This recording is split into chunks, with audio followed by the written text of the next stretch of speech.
All right, we are live on Facebook. Welcome everyone. This is the second Entrepreneur Journey interview live today. I think it's a new thing. Maybe I'll do two of these a day from now on. But I am so pleased to have my friend Glenn Edwards on with us today.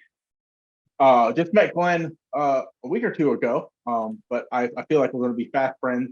And his story will just blow your mind as far as everything that he has been through. He's going to share his story with us, and as well as a lot of his business expertise. So, without further ado, please introduce yourself, Glenn. Let the audience know a little bit about you. Like you say, my name is Glenn Edwards. I'm 63 years old. I have two construction companies. I've co-authored a book with Dr. John Gray, Raymond Aaron, and Les Brown. I have a second book that's not out yet. It's being edited. It's called Emptiness Has a Ladder. Really proud of that book. That book is actually all mine. There's some amazing stories in it. A lot of tools for people to use. I have two daughters. I have 5 beautiful grandchildren. I have 2 beautiful stepdaughters, and I have an incredible wife who just makes the world a better place and makes me a better person. So life's been really good. It's been one heck of a journey, and it's not over, and I'm having a lot of fun. So it's a thrill to be on your show, by the way. Thank you very much for having me. Well, you're very welcome. Once I kind of got the snippet of your story, I knew this is something that my audience has to hear, because if Glenn can go through what he has gone through and what he's going to share with you, I'm sure you can battle through whatever challenges as an audience that you're facing. So can't wait to get to that. But what I like to do first of all, before let's kind of get to know my guest a little bit. So we usually do like a rapid fire question and some fill in the blank. So I'm going to hit you with a rapid fire question. Okay. And then we'll go from there. So I know is there any cash or prizes in this? No, not this time. Okay. So I know when I came up with this question, I know you have, it may not be as big here, as big in Canada as it is here in the States. So college or pro sports? Both. Oh yeah. I love the Final Four. I love college football down in the States. The American side I like more, for sure. Way better athletes down there, better competition, better programs. Pro for sure. I love pro as well, but both are very entertaining. But we can't touch your hockey. No. For sure. Yeah. And just a little, well, we'll get into that in your story. So next rapid fire, backyard barbecue with friends, or would you rather have a night out on the town? Night out on the town. Okay. I think I know why with that too, because I from what I've followed about you is you're kind of a good dancer, right? My wife's been dancing for 26 years, ballroom. Wow. So she's teaching me everything she knows, and her sisters teach me everything they know. So I'm coming along. So no broken toes on the women yet, anyway. Nice. Next rapid fire question: would you rather hike or bike? Bike. I actually got into bike racing when I was turning 60. So I did 3 Grand Fondos down in the States as well. So in North Carolina. Wow. So, yeah, love it. Nice. Play it safe or take a risk? Take a risk. Okay. Relax with a book or a movie? Movie. Yeah. Nice. Movie. Just a side note on that, me and books. To me, sometimes it's not relaxing because I'm really engaging my mind, right, with the type of book that I read.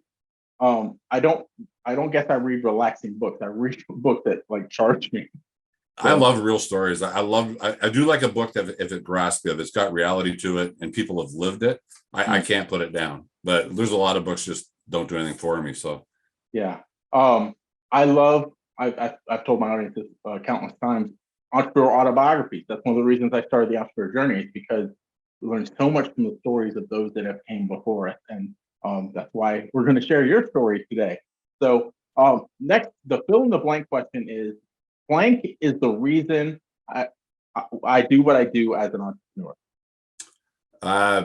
I guess I misread that one. My reason was opportunity.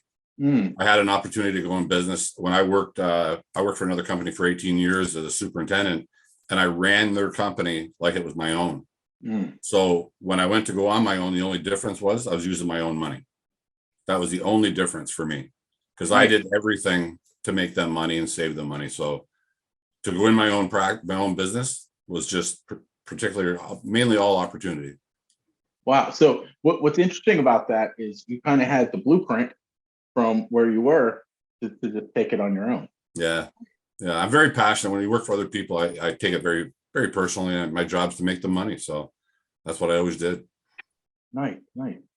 All right, let's dive into your story because this is really what I want my audience to hear more than anything. Yes, your expertise as well, but let's dive into your story. And I know it could probably take a long time, so let's really hit on the highlights and the ups and downs all around.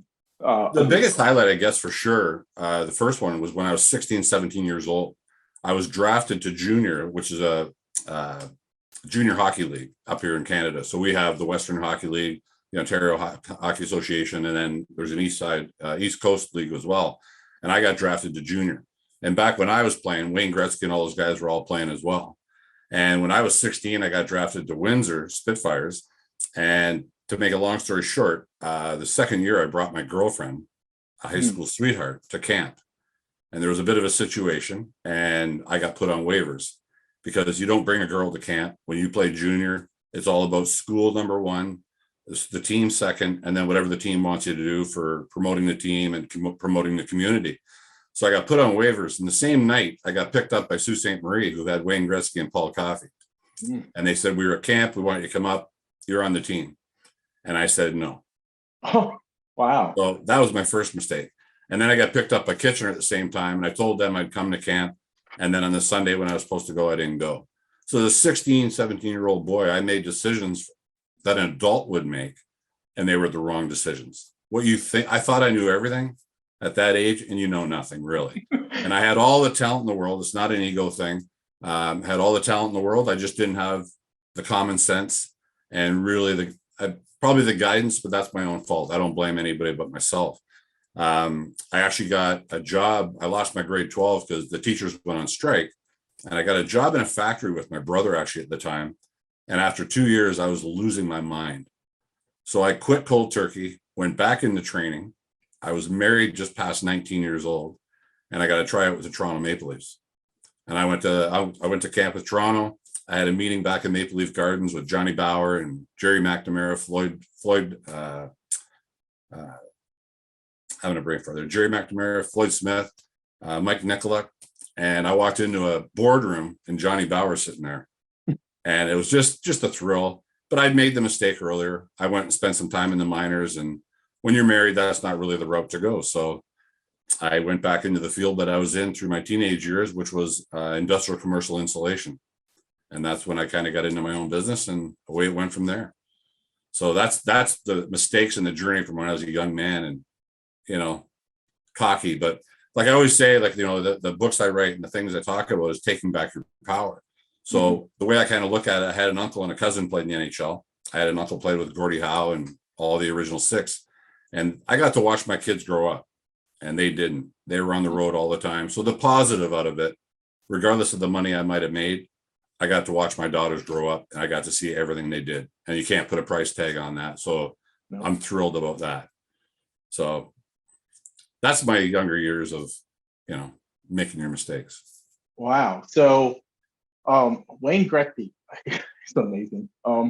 I wasn't a big hockey fan, but I collected a lot of cards and even collected hockey cards. I remember getting Eric Lindros card, and it was at that time it was pretty valuable. I don't know if he ended up not being the next Wayne Gretzky like he was supposed to be, but yeah, hockey to almost play with Wayne Gretzky. That's pretty cool.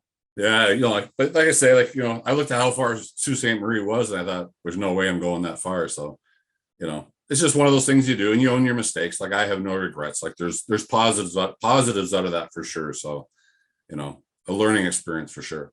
So, can you allude to any other part of your journey, like some ups and downs, like from that point to where you are now?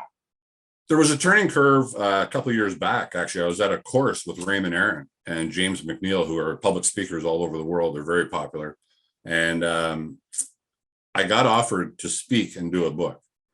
And I remember very specifically, my wife took me for a walk through the foyer of this large hotel in Toronto. And she said, I think you're at that fork in the road that you were with hockey. You can keep going the way you are and have the career that you have, or you can become a speaker and a writer. And I think you'd be great at that as well. And she goes, I support you either way you go on a go, but I think you would be great at it.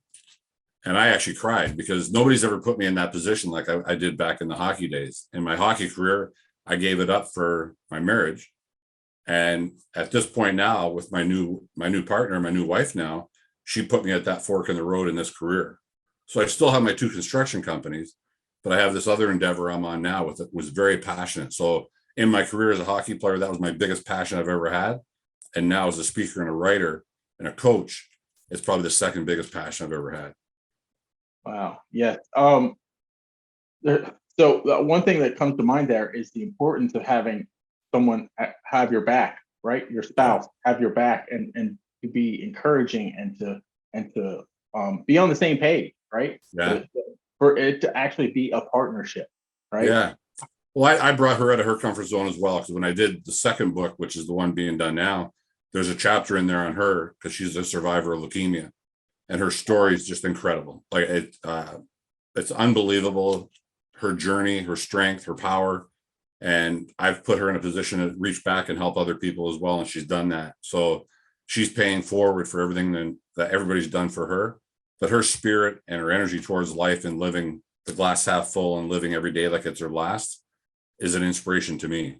And I reached a point, which we can get into later, about my low point in my life, where I was actually planning my exit and she was trying to save her life.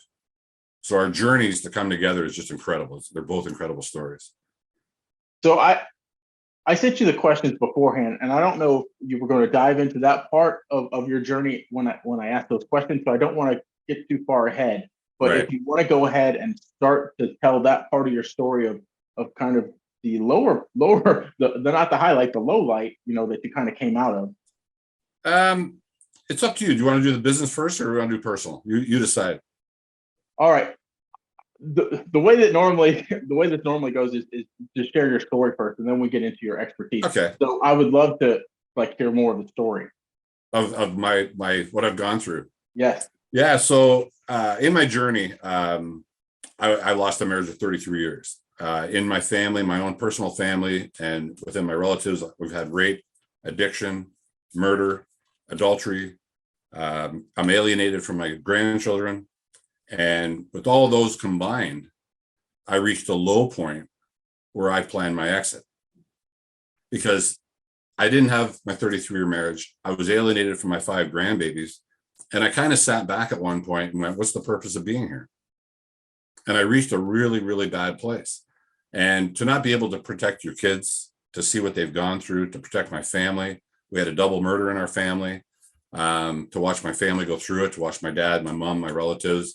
It put me in a really bad place. It created a rage within me to be part of the judicial system, to watch how our law here in Canada works, and to see everybody go through that, and then my own suffering.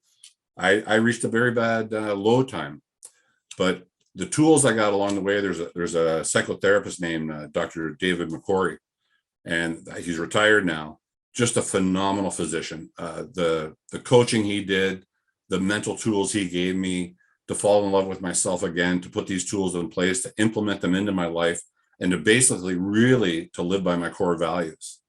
So the core value thing is something that's massive to me. And the core values are what makes the essence of who we are, what makes us tick as a person.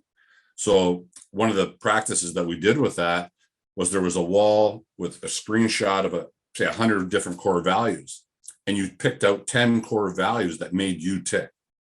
And then you would look at them on a piece of paper and put yourself in a situation where you didn't handle yourself appropriately or you got upset. And basically you'd end up scratching out almost every core value, and you'd have none left or maybe one. And the point of the story is nobody's entitled to your core values, and you're not entitled to anybody else's. So once you start to understand your core values, you have to implement them into your life. And at one point, actually, my ex-partner from many years ago told me to take my values and stick them somewhere. And when you have that kind of attitude, it shows how far off you can get in your journey of who you really are. So I live every day with my core values. And I've done this demonstration a couple of times on another podcast I was on.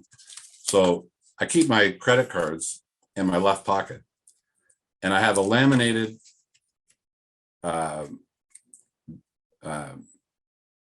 value card in it. And it's just a little bit bigger than my credit card. So every time I reach in my pocket, it reminds me to live authentically true to my core values. So every day in my business, my personal life, my professional life, if I look at this, it has communication, calm, validation, respect, clarity, integrity, fun, sexuality, inspiration, and depth. And if I use those in this podcast, in my confrontations in work or my personal life, I don't want to give away my calm because nobody takes them. We give them away. Mm-hmm. So I live by this every single day, and I run my business the same way. And I run my marriage and my relationship with everybody in my life the same. And I think a lot of people I've asked people what their core values are, and they don't know what I'm talking about. So it's, you live your life. I live my life proactive and not reactive. Mm-hmm. So there's a lot of good tools out there, and I implement them every day now. Wow, that sounds like a practice that I want to take up. Is I want to really think about what my 10 core values, like subconsciously, I probably know what they are, but Right. to write them down and list them, and have them at the ready, right? As a reminder of like, this is how I live. That's very powerful. Even if you put 2 or 3, even you can't live by all of them right off the bat. Like I always tell people, take 2 or 3 and put them on your phone. Like put them on as a screensaver. So when you look at your phone, how many times we look at our cell phones, you'll see 3 core values. And then when you get good at that and you've implemented them, add one, then add another until you're living by them every day. And now you set that bar and you're living authentically true to who you are. So when I say about taking back your power, you've taken back your own power. You're living authentically true to you. And then you start to understand your partners, your kids, your everybody around you. So it's one of those tools I cherish every day, and I use it every day in my life. Wow. Thank you for sharing that. That is super powerful. I think we did kind of dive into some of your expertise there, and that was a piece of it is the core values. And I feel like that it's a lot, what you're saying is it's a lot like developing a habit, right? Like if you want to have a certain habit in your life, you don't try and adopt 10 at a time, right? That's right. You adopt a few, so that you can make sure that you get it down, and then you start bringing on others. And then But if you look at someone who's fit, and you say, I want to have a body like yours. So like I've been an athlete my whole life. I still work out, and I'm still in pretty good shape for my age. And people say, I want to look like you. And when you tell them what it takes to look like this, they go, well, never mind that. So they'll go get lipo or Botox or filler, or they take the shortcut. Well, your journey, like to have your core values, it takes time. You have to implement it. You got to get it in your daily life. And when you do, life becomes pretty easy. Everything you deal with, even in business, you remain calm. You get clarity. You get validation. You maintain your integrity. My business, one of my logos for my business is where integrity matters. Because integrity is everything to me. I stand behind what I do, and I stand behind what I say. Yeah. Wow. Yeah. Integrity goes a long way in business, because if you get more clients if you do what you say you're going to do. Yeah. It's funny because the very first client I ever had, it was a $680 job. And that client this day, 27 years later, is still one of our best clients. Nice. Yeah. Still. Yeah. My business is much the same way. I have clients I've had my agency for over 15 years. I have clients from over a decade ago. So, yeah. Like one of the things I'm really proud of, there's actually my superintendent, his name's Gary. He's been with me 27 years. He did the very first job we ever did. And we've never had a fight. We've never raised our voices. We've never argued, because we communicate. We understand each other. We don't do the third party conversation that he said, she said. We go directly to each other. So if you were to say something, Doug, we'll bypass you and I'll go straight to Gary, or he comes straight to me. And that communication in anybody's relationship, in their marriage, to listen to each other and validate each other. There's a huge lesson in listening I talk about too, but I don't have to get into that right now. But it's a big part of listening and validating each other and understanding that you acknowledge what the other person's saying. Yes. That goes. I can testify to that being goes a long way in a marriage for sure. So now I want to ask you a few more questions around your expertise and kind of from your experience and what you've gone through. So all of that stuff that happened in your past, you didn't give up, No. right? So can you kind of go like there? I know you didn't really dive into a lot of detail in that, but I know there was a lot of weight there, and there was also the point where you were ready to give up on life itself, Yeah. right? Yep. So, can you kind of give us the secret to why to not giving up? Like I say, Dr. David McCorry, basically the tools he gave me, like when I started putting my core values in place, I started to understand my journey and who I was. I started to like myself again. I started to realize I'm a good person. Like like coming out of a 33-year marriage, I am a good catch. I have a lot of good things to offer people. I have a lot of good things to offer the world and the society. And I started, believing in myself. And then I started to fall in love with myself. I know that kind of sounds weird, but when you have your core values in place, you can be in a relationship with yourself before you have to be in a relationship with yourself before you can be in a relationship with somebody else. You have to love yourself before you can love somebody else. If you don't love yourself, how do you expect somebody else to love you? So when I started to love myself again, I started to understand my journey, what I wanted to do, and how I was going to get there. There's a vision board right here in front of me. I went to a vision board class at a gym I used to go to, and I was the only guy there. And I built that vision board. I had it framed and put in glass, and I've checked off everything on it. I think the only thing left now is California. And there's things on there in retirement, I guess. But in the very middle of it, there's actually a pair of hands with a stick and a pair of white underwear, like a flag, like I surrender. And and I kind of look at it, and I surrendered back then. This is a fresh start, new beginning. And it's been a hell of a journey since. And I'm proud of myself for doing it. But I also got one of the most amazing women in my life now too. So I've done a good job following my core values and what I want. So Wow. I have a gift I live with every day now, and she's there every day, and I'm, pretty Yeah. happy with myself. I really like the point you made about having to love yourself, and a lot of ways that I interpret that is to have value in yourself, right? If you don't have value in yourself, you have no value to give, Yeah. right? I'm a big person on giving and helping people and all that, but if you don't feel that about yourself, it's hard to give it, Yeah. right? Yeah. So yeah, that's Yeah. So that's one of the biggest journeys for sure.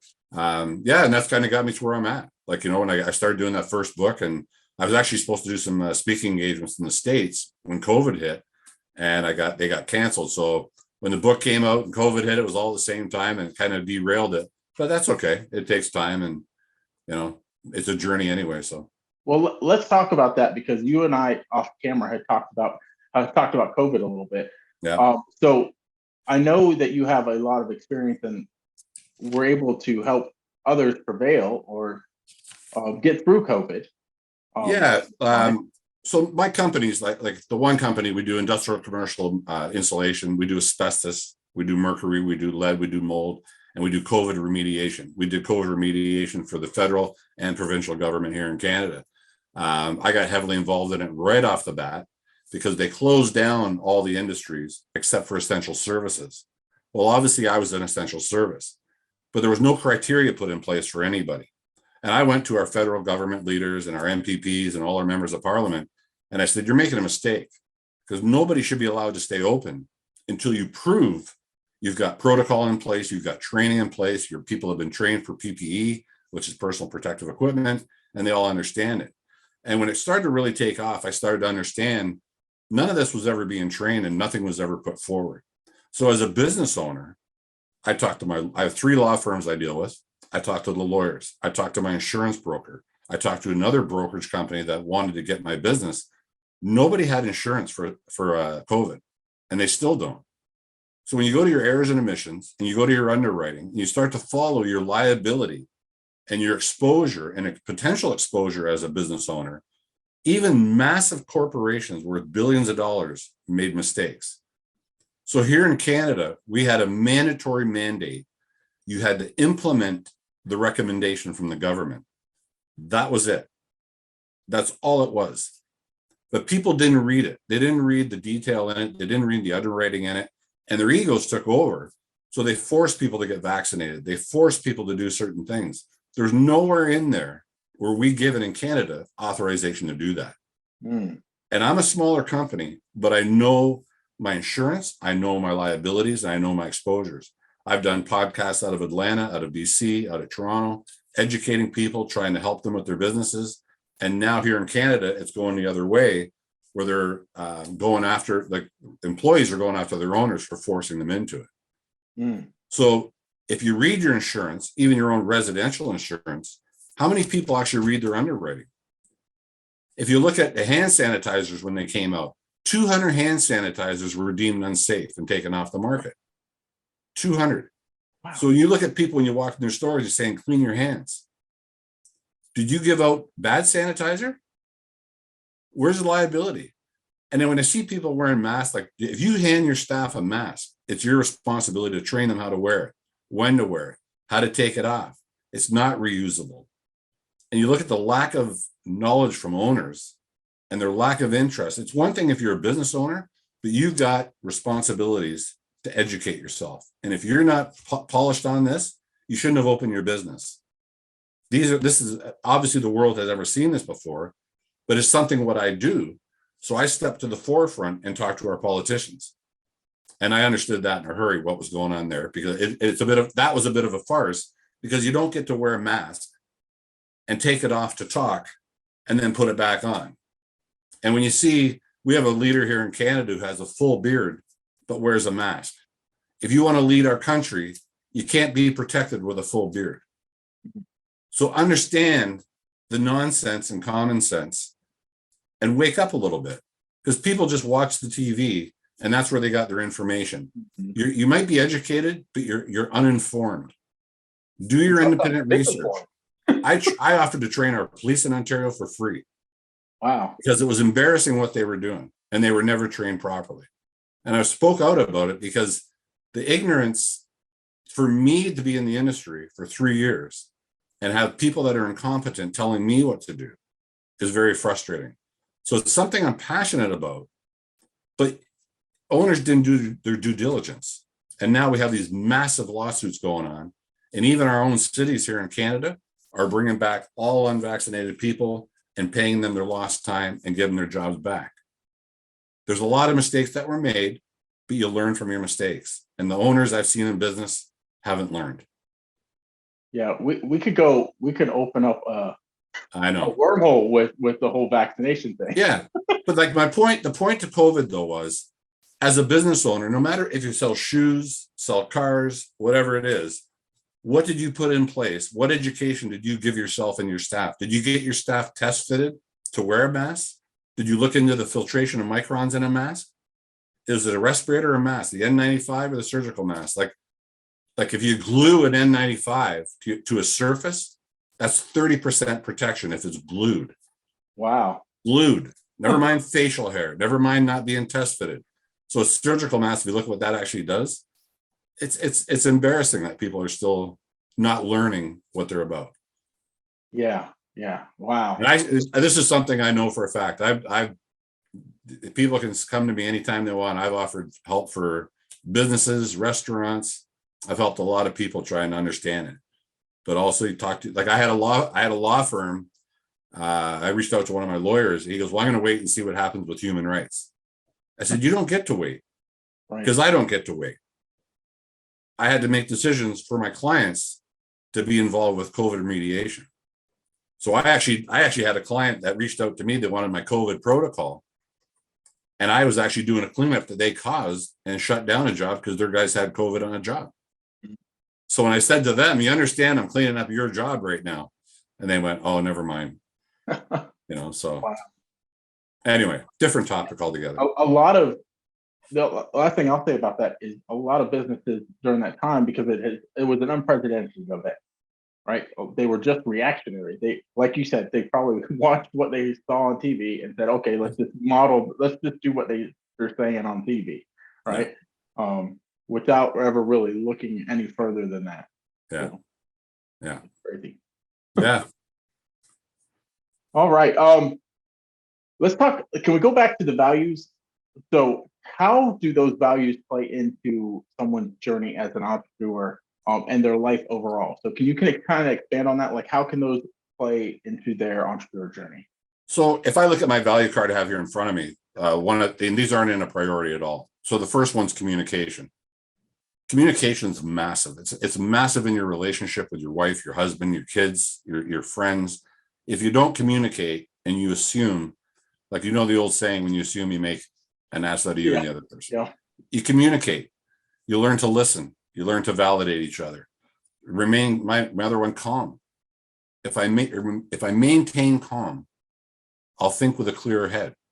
I'll use my values with communication. Validation is one of mine. Validation and acknowledgement are kind of similar. Some of them kind of overlap each other. The validation, I want to make sure I'm validated. You don't have to agree with me, but I want validation that you understood what I said, and vice versa. I might not agree with you on something, but I'll validate your point. Respect in your business, respect in your relationships, clarity is huge. And that we just talked about that. Where was your clarity? When you open a bit, like in business alone, understanding what people are asking you to do, what they're asking you not to do, like all the different policies we have to deal with. Integrity means everything to me. And the one thing for sure, we have fun here. Nice. This place here is run like a family business. There's no family here now. Actually, that's a story I should tell you. I lost some of my family because of my business, but fun. We have a lot of fun here every day. It's a place where you can come and be safe. You can vent, you can open up, you can complain. You can complain about your spouse, your partner, your friends, or the traffic on the way in. But I never come in here in a bad mood and not say why I'm in a bad mood. At least that way everybody knows it's safe and it's a good place to be. And inspiration and depth, you inspire people, and I'm inspired by other people. My wife inspires me. Having your own show, like an entrepreneurial journey, that's inspiring. To have people come on and tell their story and tell their journey. I want to be inspired. There's a saying I have: ignorance is the lack of knowledge. Stupidity is the refusal of knowledge. I want to learn. I always want to learn. And I never want to stop growing. If you're not growing, you're dying. That's right. So, right. Yeah. If you don't mind, I'm going to veer off there for a second. So yeah. I actually had family worked here. Actually, at one point, I had both my daughters and both my son-in-laws. So I worked for family for 18 years and never brought it home. We never had a fight at home, never crossed the path. Work was work, personal was personal. When I had my family here, when I went through my divorce, I missed about 2.5, 3 months of work. I wasn't in a good place. My heart was broken, obviously. And when I came back, I had a situation where my office manager and my superintendent were ready to leave because my son-in-law at the time had taken advantages. And he wouldn't listen to what they had to say. So I had 4 conversations with him. And the 5th time I laid him off. And the day I laid him off, I was told, remember one thing, every action gets a reaction. And 2 days later, I wasn't allowed to see my grandkids. Oh. So I have one granddaughter who has no idea who I am. She's seen me, but has no idea who I am. And 2 of my oldest grandsons, they were like my little buddies, and I don't see them anymore. But I always say there's a positive in everything. So how I can twist this, if you don't mind. Sure. A lot of people never get to have kids. They physically can't, or they don't want to. I did. I was allowed to. I had that privilege. And both my daughters had that privilege, and they had kids. Whereas some people's kids don't, right? So I got to be a grandfather. I got to experience something some men never get to. And I look at that every day, and I got to be a grandfather for the years I was able to see my grandkids. And that's what I focus on. That's the good in it. Or I can sit and cry and focus on the point I don't. So when I look at myself, I love that I have that attitude and energy to focus on the good. Because when I look at my children have done, it's almost like you're saying you hate somebody more than you love your own kids. Why wouldn't you want to share love? I've been on 3 podcasts with a woman on another station, and she shares love in our lives, love in our relationships. And this is what it's all about. So like just that, if I look at that opportunity, I'm really proud of that. And I love the fact I'm still a grandfather. I'll always be a grandfather. So when I see kids, the heart in me comes out, the child in me comes out, and I'm a big kid with those kids I see. Nice. So yeah, something I talk about quite a bit is gratitude, and you just exemplify gratitude. No matter, like, you can dwell on the past and everything that's happened, or you can have gratitude for where you are and what you've accomplished. It's much better, easier to choose gratitude, right? Yeah, like even the addiction. I had one of my daughters had addiction, and I remember coming out of the facility she was at, and I was like, if my daughter has the strength to do this and the willpower to educate herself and become healthy, then I can take care of that anger I had back then from the murders, from the rape. It put me in a position like I can do the work now. I can go get that help.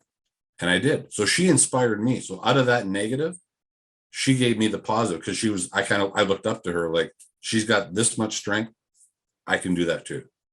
So there's always the positive. There's always a way out of it. Yeah, awesome. I want to kind of circle back to the values one more time because I would love if you could give some practical steps that an entrepreneur can make to live more in alignment with their values. If I understand that right, like for me, I've always had my family as a priority. And all my 27 years in business, my family came first. And I run my business the same way. My office manager I have here now, she'll leave early to go see her child at a school event or a sporting event because she has that opportunity. I give it. I had it when I was younger, and I do it with all my staff because that time you're going to give up, you'll never get back. So I'll never, ever not put my family first. They always come first. And I've actually had heated conversations with colleagues because they think the business comes first. Without my business, I've got my family. I've got my wife, my stepdaughters. I've got a beautiful family to go home to. But without that, this means nothing. Right. My family's priority. My stepdaughter's priority. And I'll do anything for all of them anytime. I'll always take their call. And I think that's something people don't really realize. Family is a huge part of my values. Yeah. So one of the things that I take from that is priorities, right? When you're lining out your values, make sure you have your priorities in place. If you have business on there and not family, your priorities are probably out of whack. Yeah. Yeah. Like, you know, yourself, like my kids are in their late 30s now. And even my grandchildren, I remember they like, you know, you had them as babies rolling around on the floor. And next thing they're in grade 1, grade 2, and they're in school all day and tired at night. And they don't have time to see it. Like, you know, so you need to suck the life out of being a parent, and you need to suck the life out of being a grandparent because it goes too fast. Yeah. And I can speak for myself. I'm 63 and I watch how fast my kids have grown and my grandchildren. And it's scary how fast it goes. But I gave everything I had to being a father. I was the best father I could possibly be. And that it's if you go with the value thing there, if you don't mind, I'm kind of veer from that a bit. One of the things I like talking about is your dash. So you look at your dash. There's a poem from Linda Ellis called "The Dash," and it's basically the one caption that I love is it's not the date you're born or the date you die. It's the dash in between and how you live it. So are you being the best father you can be, the best boss you can be, the best wife, the best husband, the best grandfather, the best friend? Are you done? Or you got more to achieve? Have you got a better job to do? Are you the best husband? You can never be finished. That's right. So Continue that on. dash is huge. I'm leaving a dent. Like my dash, I'm never going to look back. God forbid if I'm ever in a hospital and I look back, I'm going to look back with a smile on my face and be, wow, what a ride that was. Yep. I won't regret anything. Yeah. It's funny. I like country music. And I don't know if you listen to country music, but there's a song out now by Tim McGraw. It's a standing room only. I want to live the life that he talked about having a long funeral procession because you inspired and you affected so many people and you're a positive influence on so many people that you want your funeral to be standing room only. What you're saying because your priorities are in the right place and you're putting your energy into the right thing, that's what kind of creates that, right? Well, one of the things for me, like you made a point there, a lot of my clients are like friends. If you don't like me, I don't want your money. I don't. I want the phone call to me to be a good phone call. Like when I talked to you, you were going on holidays, you know, you told me where you're going in Florida, where you're from. You and I established dialogue before we ever got into business. Yep. Because you establish a friendship, you establish a mutual understanding of that's exciting. Like, holy crap, you're going on a holiday. Good. Where are you going? Like, Yeah. and it's like, if you establish that relationship, business is easy. Business is enjoyable. I've had clients call, we talk for 45 minutes. We don't even talk about work. And then we kind of go, oh crap, we got to get into a conversation on work. Yeah. But I'm not, for me, I'm old fashioned. Like, I love to pick up the phone. Like when you reached out to me, I said, if you want to call me, I'm driving down the road and I'll talk to you for the next 15 minutes. But people love to email or text or hide behind a computer. This year, people have forgotten how to do it. As a family, as a couple, as partners in business or people you deal with, communicate, talk, have dialogue. It's an art that's going away. Yeah. I'm huge, super huge on building relationships. It's like to me, it's a cornerstone of business, right? If you're going to build a successful business, a cornerstone of that is building successful relationships. Yeah. So, Yeah. you're speaking my language. Yeah, I love it. I love it. I enjoy talking to all my clients. I always take time to have conversation with them. Like if an email chain starts, I'll pick up the phone. I'd way rather hear a voice because you have a tone. Yep. You can hear the person's energy. Whereas an email, it's interpretation. Yep. How often has someone's tone been taken out of context when it's been a text or an email? Too often. I have. Yeah. I have. And that's when I'll pick up the phone and call for clarity. I want clarity. I want understanding. I want to understand what was meant by that. And usually, thank God I called. Yeah. Because in your mind, you can immediately assume something, right? Yep. So. Very true. Very true. Yeah. So I have I actually have two questions for you, but this is one of the last ones. Many entrepreneurs go all in building a business. We kind of alluded to this a little bit. And where they end up sacrificing family, they end up sacrificing their health, other things, in all after the business success. I've heard you kind of speak to it. Can you talk a little bit more about ways to prevent sacrificing the other parts of your life for the business? Say that again. Sorry. Can you talk about ways to prevent sacrificing the other elements of your life for the business? Like some people go all in, right? In quotes, all in on the business, and they just shut everything else their life out. Sometimes they end up in poor health. Sometimes they sacrifice their marriages, their relationships, everything in order to be successful in business. Well, if you look at your principles of why you went in business, was it to sacrifice your family? Right. Like I know myself, I remember one time I went on a holiday and a client expected to get a hold of me on my holiday. And I used to answer to all that, but I have staff here. I'm not a micromanager. I have great people here and I trust them. The guy I've had here for 27 years, everything he does and says is in my best interest in the companies. Like I always say, you're only as good as the people that work for you. Mm-hmm. And people have egos where they think, well, this is all about me. I don't do there's no I in team. Everybody here has a role. We all help each other. It's, and we all have families. And no matter where you go in life, whether you go to a restaurant or anywhere, or a server, that person has things going on in their life. So do you make everybody's day better? You try to enhance everybody's day. So in business, no matter what I do, my family's my number one priority. And if you don't have that, you're misled. Because when you have your business and you got your money and there's nobody sitting there with you, you let me know how you feel. Yeah, it's going to be pretty empty. That's called ego. Yeah. And I don't bring ego to work. I'm only as good as the people that work for me, and I'm only as good as the last job I do. So I've had phone calls come in saying, you guys are amazing. And then I have Doug call me and say, I'm not happy. So I'm going to go take care of Doug now. So you move on. You never let your ego get to you. I don't anyway.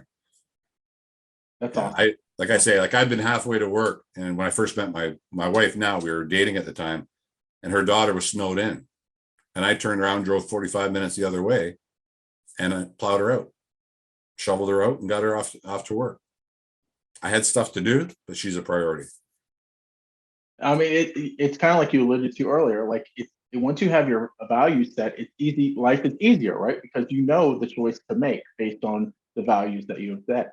I had my daughter reach out one time years ago, and she said, I need to talk to you. Do you have an hour? I said, I got all the time in the world for you.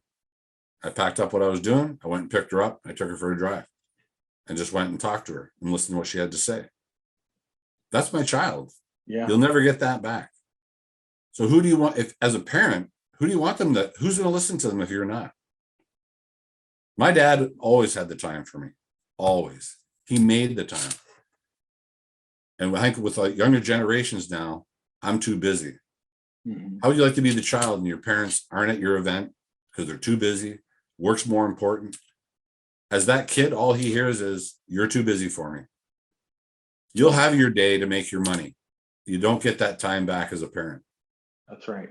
Yeah, we've made it. My wife and I have made it 40. Our daughter has been running track and cross country since she's been 7th grade. Yeah. We have not missed an event, and she's going to graduate high school next year.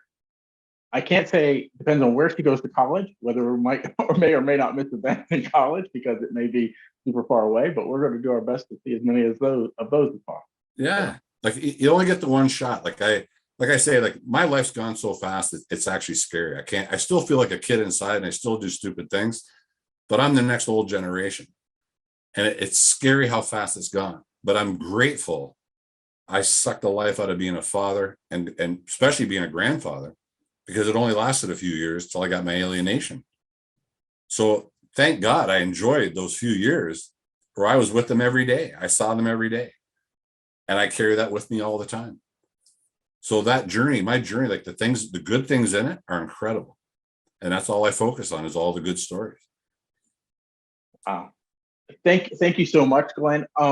Where can people, what can you offer people and where can people find out more about you? I know you have a book and you have a book coming out. So if you could mention the book that you have now and the book that's coming out.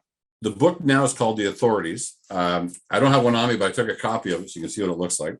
And that's Right. Dr. John Gray on there, Raymond, Aaron, and Les Brown. That's The Authorities. The next book is all mine. It's not, it has to be called Emptiness Has a Ladder. My email for that site is contact@glennedwards.ca. And my company one is glenn@superiorgroup.ca. And it's 2 N's in Glenn. Nice. So we will put those emails, if you don't mind, we'll put those email links below and a link to your website. Any social profiles or anything people can check you No, out? not really. I'm pretty open. Like I have 2 profiles on Facebook. The one I don't really use very much, which is more of the book writing one. I've kind of taken off on my own personal one. So you kind of have to find that one on its own. There's a picture of my wife on there right now dancing. So I think Nice. she's on there dancing. Yeah. So Nice. yeah. Well, thank you again. And we'll put those links below for people to reach out to you. Any parting words of wisdom for the entrepreneur? Live your life and conduct your business authentically true to who you are. Very powerful. Yeah. It's amazing like what can happen when you start living to your values and the Authenticity. Authenticity. Be authentic. You know, like my wife said a long time ago, she said, you're either the biggest con artist I've ever met or you're a unicorn. And when we got married, she goes, you're my unicorn. You have been since the day I met you. And I'd rather be a unicorn. That's right. That's right. You know? That's So right. Wow. Awesome. Well, thanks again, everyone. And thank you, Glenn. And until next time, keep moving forward. thank you for having me. All right.